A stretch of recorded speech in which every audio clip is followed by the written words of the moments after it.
Hi friends, இன்றைக்கி எபிசோடில் நம்ம விஜயும் காவேரியும் கோவிலுக்கு போனதும் சாரதாம்மா கங்கா யமுனாவுக்கு ஃபோன் பண்ணி விஜய் மாப்பிள்ளை உயிரோடு இருக்கிறாரு, வீட்டுக்கு வந்தார், என் பேத்தியும் கூட வந்தால் ரத்த பாசம் தாண்டி என் பேத்தி ஒரு நாள் ஃபுல்லாக பாட்டி பாட்டின்னு என் கூட ஒட்டிக்கினான்னு சொல்லிட்டு அவ்வளோ சந்தோஷப்படுறாங்க. அதை கேட்டு நம்ம காவேரிக்கு மாப்பிள்ளை பார்த்தாங்களே கங்காவும் சரி யமுனாவும் சரி, நாங்கள் இப்போவே வந்து விஜய் மாமாவை பார்க்கணும், உயிரோடு இருக்கிறது எவ்வளோ பெரிய விஷயம், நம்ம வாழ்க்கையில் வந்து காவேரியும் மாமாவும் சீக்கிரம் ஒன்று சேரணும், கடவுள் தான் வைக்கணும் அப்படி இப்படின்னு சொல்லிட்டு ரொம்ப சந்தோஷப்படுறாங்க. ரொம்ப நல்லா இருந்தது.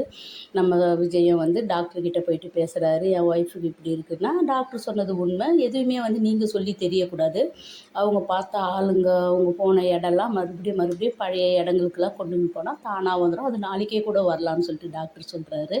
இதுதான் வந்து நம்ம சாரதாம்மாவுக்கு ஃபோன் பண்ணி ஹாஸ்பிட்டலில் நடந்ததை நம்ம விஜய் சொல்ல போகிறாரு. உடனே அவங்க வீட்டுக்கு வர வைக்கிறாங்க. கோவில்லே வந்து காவேரி நான் மறுபடியும் கூட்டிகிட்டு போயிட்டு விடட்டமான்னு கேட்டதான், வேணாம் சார் எனக்கே போக தெரியும், நான் உன் பொண்ணு போல் சின்ன பாப்பா இல்லைன்னு மூஞ்சால் அடித்த போல் பேசுகிறான் சாரு, அந்த ஆளுன்னு சொல்கிறது கொஞ்சம் வருத்தமாக இருக்குது, அப்படி பேசாமல் அவள் காதலை காட்டணும்னு சொன்னால் நம்ம பழைய ஞாபகங்கள் மறுபடியும் சீக்கிரம் வந்தால் தான் அது விஜய் மேலே அன்பாக மாறும். இந்த சாரதாம்மாக்கிட்டேயும் வந்து அந்த ஆளு கூட்டியாந்து விட்டாருன்ற போல் பேசுகிறா. சாரதாம்மா என்னடி இப்படிலாம் பேசுகிறேன், உன் கிளாஸ் ஸ்டூடெண்ட்டோட அப்பா தானே, மரியாதை கொடு, அந்த தம்பி எவ்வளோ கஷ்டப்படுது, அதெல்லாம் கேட்டு என் மனசே இறங்கிட்டு நீ இப்படி பேசுகிறேன்னு காவேரியை சொல்கிறாங்க. அந்த குழந்தை இல்லாத அந்த அம்மா சீக்கிரம் அவங்க அம்மா கூட சேர்ந்து நல்லா இருக்கணும், சந்தோஷமாக இருக்கணும்னு சொல்கிறாங்க. இதெல்லாம் கேட்டு என் ஸ்டூடெண்ட் எப்படி பார்த்தோம்னு எனக்கு தெரியாதா, நீ என்ன வீடியோ ஓவராகவே ஒரு படி இருக்கிறன்னு, அதுதான் உண்மை, ரத்த பாசம்னு சொல்லிட்டாங்களே, அந்த ரத்த பாசம் தான் நம்ம காவேரிக்கு நினைவில்லை. அடுத்ததாக உடனே வீட்டுக்குள்ளே வராங்க நம்ம விஜயம் காவேரி, அழகாக குட் மார்னிங் மிஸ்ன்னு சொல்லிட்டு 2 பேரும் கோரியராக சேர்ந்து சொல்கிறாங்க. அழகாக இருந்தது. அதிர்ச்சியாகிற என்ன இந்த ஆள் உடனே வந்துட்டாருன்னா தான் அதே மைண்ட் வாய்ஸில் இருந்ததை நம்ம விஜய் சொல்கிறாரு. உள்ளே போகிறாங்க.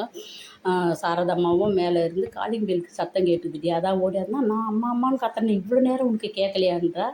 உடனே வந்து வாடி வாடின்னு நம்ம குட்டி காவேரியை கூப்பிட்றாங்க பாரு. இந்த இடத்துல அவ்வளோ ஒரு அழகாக இருந்தது. உள்ளே போகிறவங்க உட்காருறாங்க. காவேரியை உட்கார சொல்லும்போது இல்லை ஸ்டூடெண்ட்டுக்கு நான் நின்றுக்கிட்டு தானே பாடம் எடுக்கிறேன், அதே போல் கிளாஸ் எடுத்துக்கிறேன்னு சொல்லிட்டு உட்கார மாட்டேன்றா. சாரதாம்மாவும் உட்கார சொல்கிறாங்க. உடனே நம்ம விஜய் கிச்சனுக்கு போகிறாரு. இந்த இடத்துல சாரதாம்மாவை அம்மான்னு சொல்கிறாரு. ரொம்ப நல்லா இருந்தது. அம்மா இதில் சிக்கன் இருக்குது பாரு எடுத்துக்கணும்னு சொல்லிட்டு உண்மையிலே இந்த இடம் எனக்கு ரொம்ப பிடிச்சிது. அவ்வளோ ஒரு அழகாக கொண்டு வந்திருக்காங்க. அடுத்தது சிக்கன் சமைச்சு சாப்பிட போகிறாங்க. சந்தோஷமா நெக்ஸ்ட் எபிசோடில் விஜய் வீட்டுக்கு போகிறாங்க. சந்தோஷமான மூமெண்ட்டையே பார்க்க போகிறோம். நீ டாக்டர் சொன்னபடி நம்ம விஜயும் சாரதாம்மாவும் சேர்ந்து அடிக்கடிக்கு சந்திக்க போகிறாங்க. பழைய இடங்களுக்கெல்லாம் நம்ம சாரதாம்மா தான் காவேரியை கூட்டி அனுப்ப போகிறாங்க. சீக்கிரம் நினைவு வந்துடும். அடுத்தது எபிசோடில் பார்க்கலாம். Bye by.